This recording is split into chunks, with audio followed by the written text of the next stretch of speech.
Good morning. All right, here we are on the follow-up to the 2-week Module 7, where I described the way things are likely to look if we were to implement that vision. Of course, a lot of it is uncertain, and so part of this is explaining the things that are uncertain and what sorts of things might lead us one way or the other.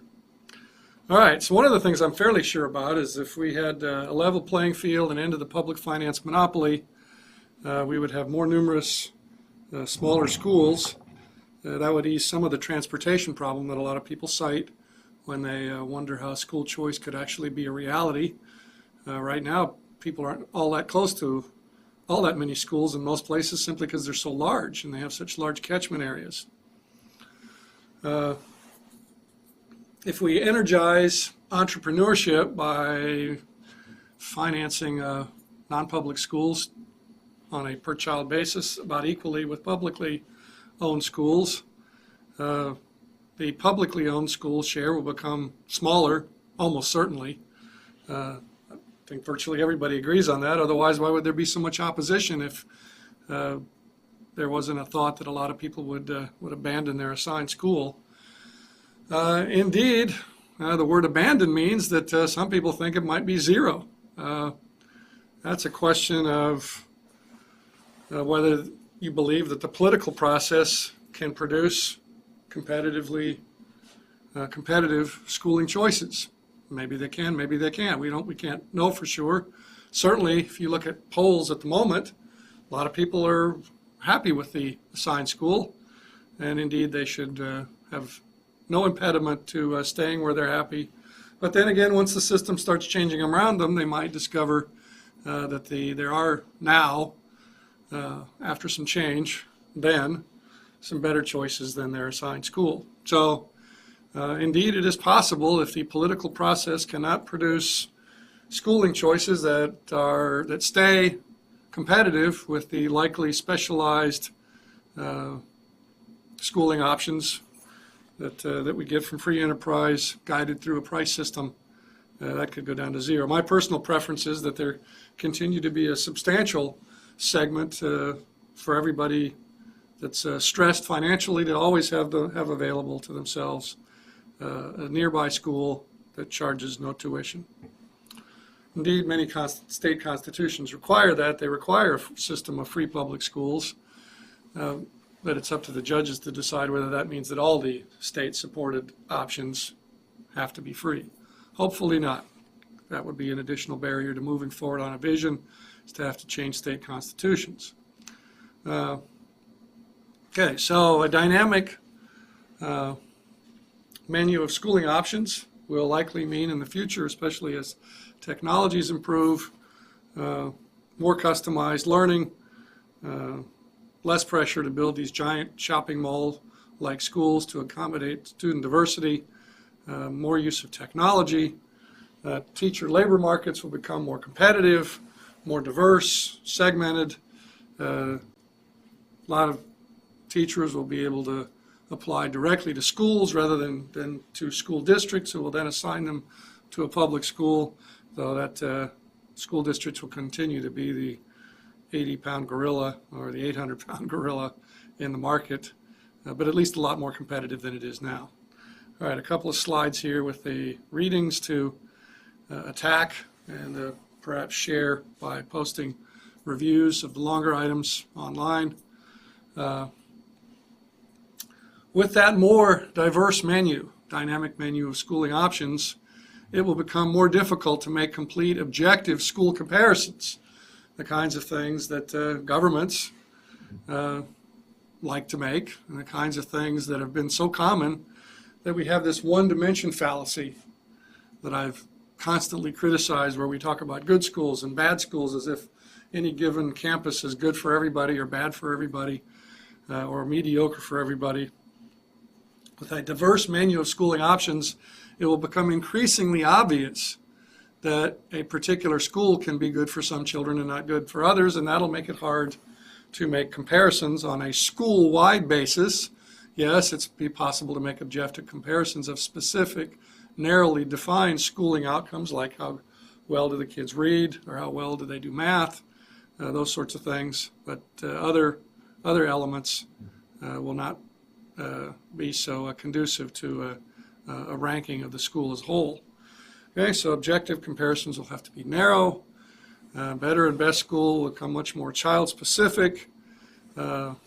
Subjective assessments, taking into account the objective data that's available, which is going to still carry a lot of weight, will drive school assessment. And the subjective assessment will cause difficulties for officials and researchers like myself trying to make broad generalizations. But what we need is a system in which it is easy for parents to make broad comparisons, for example, to rank schools according to individual children. In other words, parents may make a separate list for each of their school-age children. And you can see how that would make it hard for the government to make lists of which schools in a very generic sense are better. We're still going to need supported data systems. They may or may not be operated by the government. They may be the Good Housekeeping Seal kinds of stuff, Consumer Reports kinds of stuff that's provided by the private sector. Whatever, that's one of those areas of uncertainty. We don't know who's going to provide those supportive data systems. At a minimum, the government should plan to do so, and then the private sector will kick in to use those data and to massage them into better products, more user-friendly, probably, as currently happens in a lot of other markets. Now,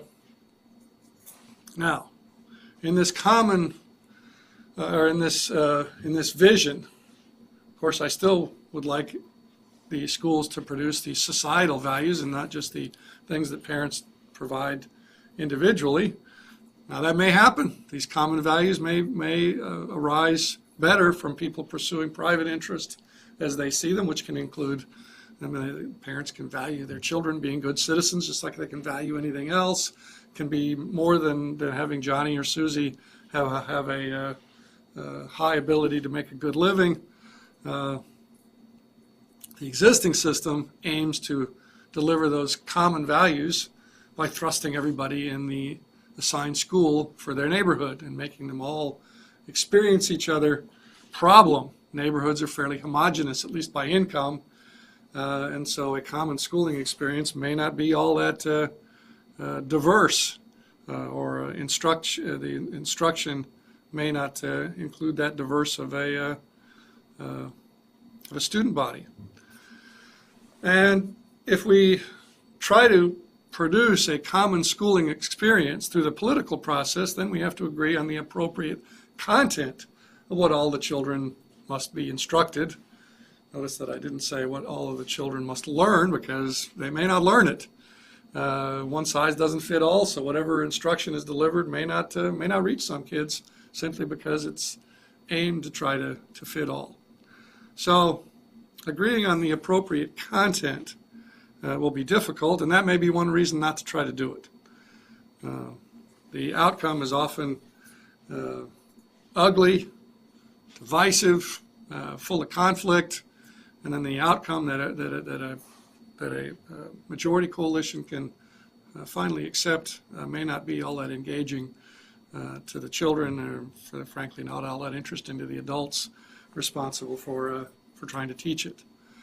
Another way to go, I think a little more compatible with my vision for a different school system, is to respect the values, differences that exist out there, minimize the scope of majority rule, and create that respect for common values by recognizing that people do differ and that those differences are respected by the system, and thus being more supportive, becoming more supportive of the system. So we might allow the professionals to produce content competitively. We might allow the professionals in the schools to choose it, and then we allow the parents to choose the school, the schooling environment, where the professionals have chosen the content that is more in line with what they want their children to learn. So they can avoid schools that have content that they disagree with. Is that good? it depends on how far you take it. It's very difficult to force families into instruction where they vehemently disagree with the content of that instruction. But then again, we don't want to balkanize each other by letting everybody school their children in ways that other people might strongly disagree with. So this is one of those areas where the new environment is going to have to feel its way along a little bit and reach some happy medium with perhaps some prescribed content, but minimal and general, and let the specifics be ironed out at the school level and choice be used for families to avoid stuff that they don't want their children to be exposed to. Now, what might that common content look like? What sorts of mandates might we insist or impose? What sort of mandates might we impose on schooling content? Well, one, for example, would be participatory, non-dictatorial political processes. Certainly that's something that I think we can all agree upon, and probably more likely to agree upon if schooling content is subject to school choice. Importance of free enterprise. We might not all agree that free enterprise is a wonderful thing, but I think we can all agree that it's a dominant, if not, it's a powerful, if not dominant, force in delivering economic outcomes. And so we certainly would want children to understand how that process works. And we certainly might want to pick some very significant events in U.S. and world history and some perspectives, including geography. For example, if somebody hears that bad things are happening in the Middle East, we might want to make sure that children know where the Middle East is and what the different countries over there are, and historically why they have, why historically it's been such a conflict-ridden region of the world. Now, one of the bottom lines that we need to think about in ironing out some of these cloudy aspects of the crystal ball, to what extent are parents likely to demand the critical content so that a mandate is not necessary? Of course, it's not going to be 100%. So we have to then weigh the societal cost of the few that won't receive it, by it we mean the critical content, against the societal cost of mandates and enforcement and applying force in what we keep calling a free country. And again, recall that a mandate requires a pretty ugly process to define in the first place, and that process in and of itself is something we might wish to avoid by assuming or learning, agreeing that enough parents are likely to demand the critical content to make sure that we have that common body of knowledge that we need to hold our society and its key elements together. Then there's the issue of religion. And we have, through a Supreme Court decision, not directly in the Constitution, a doctrine called separation of church and state. So to what extent should public dollars support parental choice of religion-laden content schooling? Country after country has learned that this is a difference that needs to be respected and supported, and for cohesion and conflict avoidance, as the slide says. So I think this is an area where our diverse menu of schooling options needs to include schools that have as a theme or even as a pedagogy religious-based teaching. And of course, we have a private sector now that's dominated by church-run schools, but it would be one of those intellectual prisoner of the status quo things to assume, based on that any private sector, including the one that would arise from the vision of no public finance monopoly and no discrimination against users of private schools, it would be a mistake to assume that that system would yield the same sort of dominance by church-run schools of the private schooling sector. However, absolutely, there are a lot of people in our society that value that very highly, that being religious instruction. and we definitely would have a very substantial sector, part of the private sector overall that would be run by churches.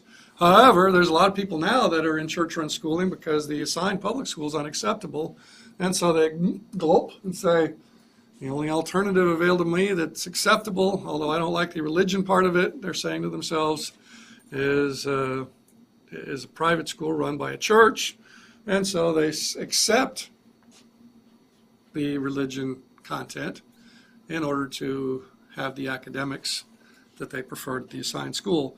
In the system that I envision, there would be many more private alternatives, and so folks that now have to accept the mixing of religion with the academics that would rather not will more than likely have another alternative in the private sector to choose from, and will no longer be subjected to that trade-off that they'd rather not have to cope with. A huge issue, and a lot of folks supporting or not supporting more school choice and not discriminating against the private sector that includes church-run schooling, and just allows folks to separate themselves according to their preferences and not be assigned to a common school, is the issue of segregation.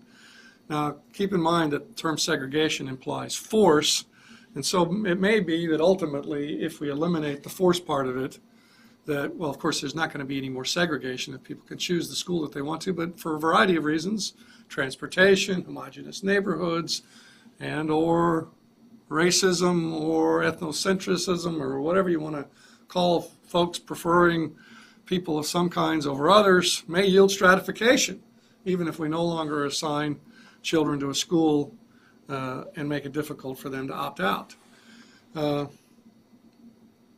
So segregation has existed in our current school system and still does, to the extent that neighborhood boundaries are drawn so as to group children by racial or ethnic characteristics. If we were to adopt more universal, less restriction-laden school choice, then we would have to look at stratification, not segregation.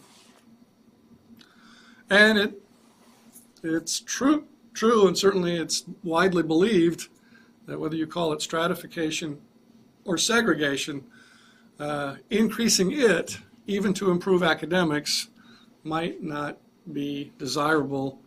It may be a net negative, or at least it's something that we can try to do something about without losing the academic benefits of folks choosing where they want to send their children to school. A lot of work needs to be done in this area to better understand this and whether choice under what circumstances is likely to lead to more stratification rather than less.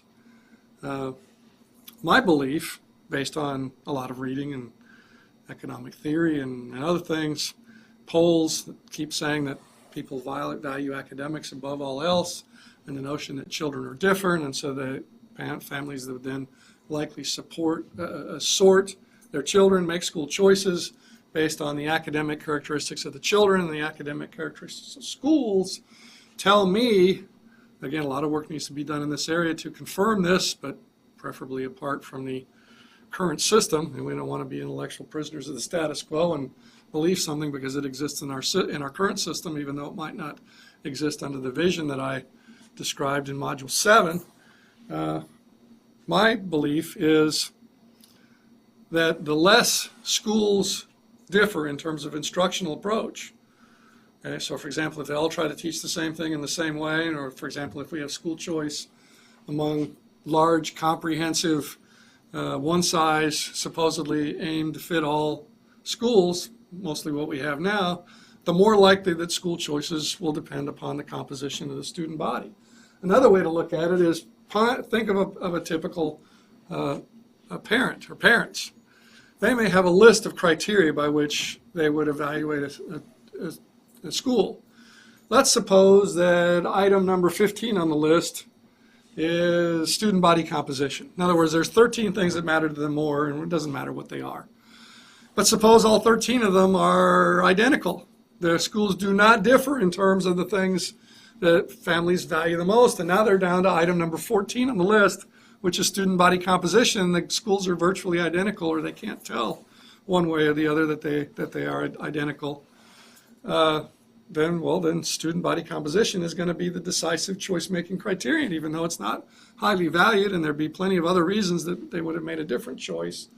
But student body composition may be signaling peer effects, or, yeah, there's still some racists out there. The family may just have racist predisposition, and so then they'll make a choice based on that, even though that they would prefer to make a choice on other criteria, but they don't differ from one school to the next. So let me read that phrase there again on the bottom. I italicized it for a good reason. The less the schools differ in terms of instructional approach, the more likely that school choices will depend upon the composition of the student body. So let's flip that around. Let's say that means that the more that schools differ in terms of instructional approach, what they teach and the thematics that they use and how they teach it, the more likely that school choices will not depend on the composition of the student body, and stratification will not occur. And so we get desegregation out of school choice under those circumstances. So if we have broad-based school choice, we're likely to get some destratification and some desegregation. But if we just have narrowly based school choice, for example, public school choice among existing schools and nothing more, we might get increased stratification, or even, indeed, since it's based on where you're assigned to, increased segregation. And by the way, it would be hard to do worse than we're doing now, even after 60 years after Brown versus Board of Education and segregated schools became illegal. They're still highly stratified, despite the best efforts of school busing for a long time, and then other efforts after that became not so popular. Another issue that we need to deal with is the any subsidy issue. In other words, why not have free enterprise and price system and all that stuff that I've described in the vision, just by getting the government out of it totally? Now, the immediate reaction of a lot of people is pretty harsh, because they see that as utterly insensitive and cruel to low-income families, totally leaving them at their own minimal means to achieve schooling for their sometimes large families. And other reactions, their same reaction might include, well, this is really stupid, because this would leave us a large educated underclass. That all said, and certainly that's the knee-jerk reaction of a lot of people to the notion of let's get the government out of it totally, it remains true that a lot of not cruel and not stupid people like Milton Friedman, E.G. West, and James Tooley, see it as the best of the imperfect policy options available. So we have to respect it, at least on the basis of those powerful intellects having decided that even with the seeming cruelty of low-income families being at the mercy of their own limited means and or whatever they can scrape together from philanthropy to educate their children. Because I am uncomfortable with that notion, if not economically, at least politically, to advance this, the political feasibility of ending discrimination against users of private schools and ending the public finance monopoly. Because of that, my vision includes a large per-child subsidy so that every family will have some free schooling options. But an objective assessment of the debate that's been going on, you have to leave that on the table as something that might be the best policy to get the government out of it entirely. And also, one of the virtues, I think, of the just described vision in Module 7 with equal funding for per child per public and private school users is that it could gradually reveal the effects of decreased subsidy. Theoretical analysis and some evidence indicates that if we have shared financing, add-ons, co-payments, all of those things are synonymous, that the public funds will gradually shrink as a share of total K through 12 dollars. And that is because there's political competition for scarce public funds, and if parents are in the mix, as partial funders of their children's education, then these funds may migrate away from K through 12 and go to other public funding priorities. We have evidence for this in the form of what's going on at the higher ed level. There are state universities, that are still called the University of, like for University of Michigan, for example, that now receive relatively few general fund dollars, and that's because the tuition and other sources of non-state funding have increased their share of total financing. In many of these states, funding pressures have caused repeated reductions in the state spending on higher education. So this might well happen at the K through 12 level if we allow shared financing, the privately funded component, parents and third parties and philanthropists might take on an increasingly large share. And it's possible that at some point, K through 12 as well as higher ed, that the subsidies, the government funding, could gradually wither away to zero or to a negligible level in just some sub areas, for example, special needs perhaps. So we could gradually experience what this looks like. We could gradually, through the policies that are part of my vision, gradually see how the low-income families will retain access to K through 12 schooling. And I say how they retain access because I'm pretty sure they would retain access to it. Up to 1840, and in the 1800s, later than that in the United Kingdom, 1840s here in the United States, we had a system in which there was virtually no government funding. Low-income families were at the mercy of philanthropists and at the mercy of their parents' own limited means to get them into school, and yet there was fairly universal access to schooling, and there was a fairly high, it was probably higher than now, level of literacy and ability to do numbers. So to the extent that you can sell that track record, which I'm a little uncomfortable with, and sell that track record as a reason to go there again and again eliminate schooling subsidies, have a school-state separation, we can be pretty confident that the low-income families would get schooling for their children. Now, the issue of fairness and equal opportunity is still there. The schooling that they get might be a lot less quality and quantity than the schooling received by families that are able to pay.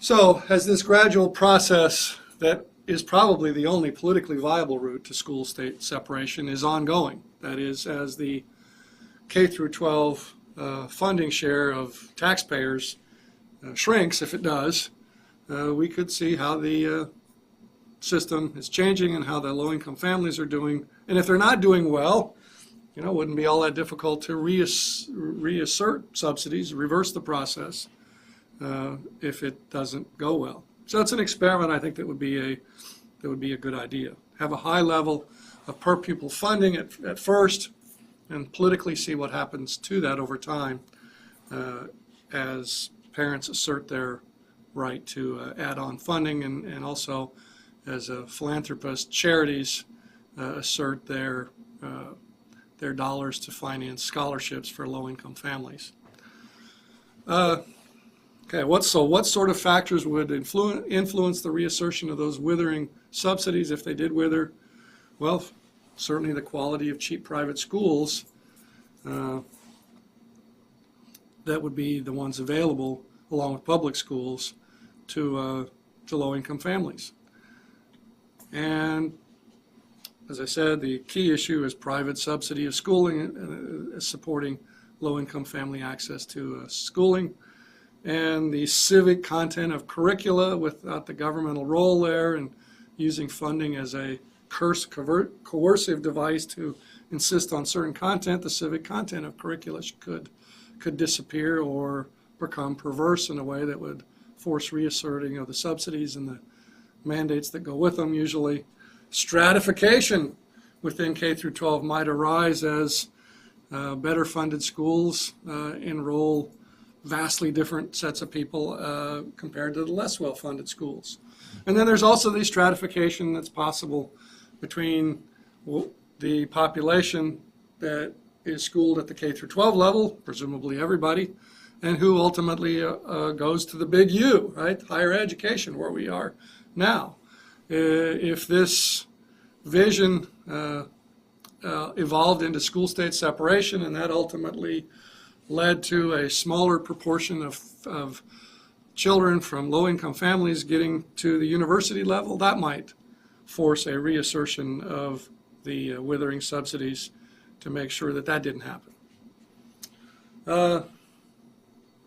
Okay, back to this notion of it takes time and effort to reduce risk, to get answers to questions, but tick, tick, tick, as we wait, bad things are happening in the current system. So as it says there on the slide, if I were king for a day, or probably would take a little longer than a day, if I were in control, I'd implement the vision supporting policies immediately and take my chances on surprises happening. Current performance levels are very low. We don't have much to lose. And inefficiency is massive and growing. Productivity is low and sinking. Think about that phrase about productivity is very low and sinking. What does that mean? Well, it means that we're spending ever increasing sums of money and not getting more for it. So if you take output and divide it by cost, and the cost keeps going out and the output doesn't, well, that's what that means. Productivity is very low and sinking. And with insidious dire consequences, namely less competitiveness with the world as a whole. As you know from earlier in the semester, I think that that's more likely to arise, not because people can't find good jobs, but because people will perform ever more poorly as voters. They won't know the difference between bad policies and good policies, and the increasingly large number of bad policies will strangle our economy, and that will do more than the difficulty finding good employees. People can be utter buffoons in terms of their understanding of politics and policies and still be very good at one thing, more than good enough to make a very good living. Specialization is a big part of our economy, thankfully, because we all have comparative advantages. So we can specialize in something, be good at something, and still not be very well educated. Or we can perform at a high level in a job, in many cases, even without much broad education. Okay, now I clicked onto this slide a little bit too soon. What about the impact on teachers? Remember, the teachers are not only a big part of the system as employees, they, through their unions, are a big part of the process of getting to this vision in the first place.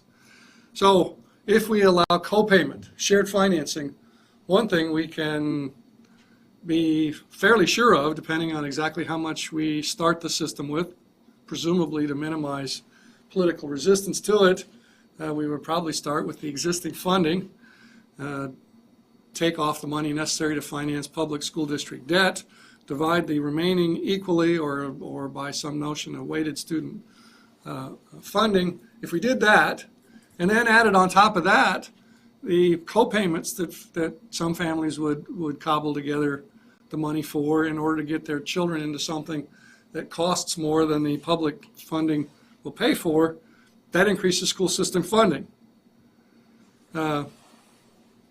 And because people have choices, and we now would have bottom-up accountability to customers, along with probably still top-down accountability to authority in the public schools, we would have more vigorous competition for students, and probably because what parents value the most is quality instruction, and thus quality teaching, schools would have to put more of their increased funds. Okay, so more total dollars, and more of those total dollars would be invested in the teacher salary share of that funding. And then we'd have more competitive teacher labor markets, as I said earlier, because we'd have more players in the market, not just public school districts and a handful of church-run schools, but also a lot of for-profit and nonprofit private schooling entities in the market with the end of the public finance monopoly. So we probably have more spending on teachers. More teachers would be able to actually choose the school that they work in rather than applying to a district and hoping for the best once they get a job with a particular district. More teachers would be in more teachable, specialized classrooms Remember, a big part of the roots of the problem of low performance in the current system is we sort children by age and neighborhood only. Now, a lot of entrepreneurs would be opening schools specialized in something. We would be sorting children by their ability in certain areas or by their engagement in certain thematics or both. And so teachers would naturally sort themselves among those schools according to the kinds of teaching that they enjoy most, the kinds of students that they enjoy working with the most. And so we would have more teachable, specialized classrooms, higher job satisfaction for teachers, and much improved outcomes.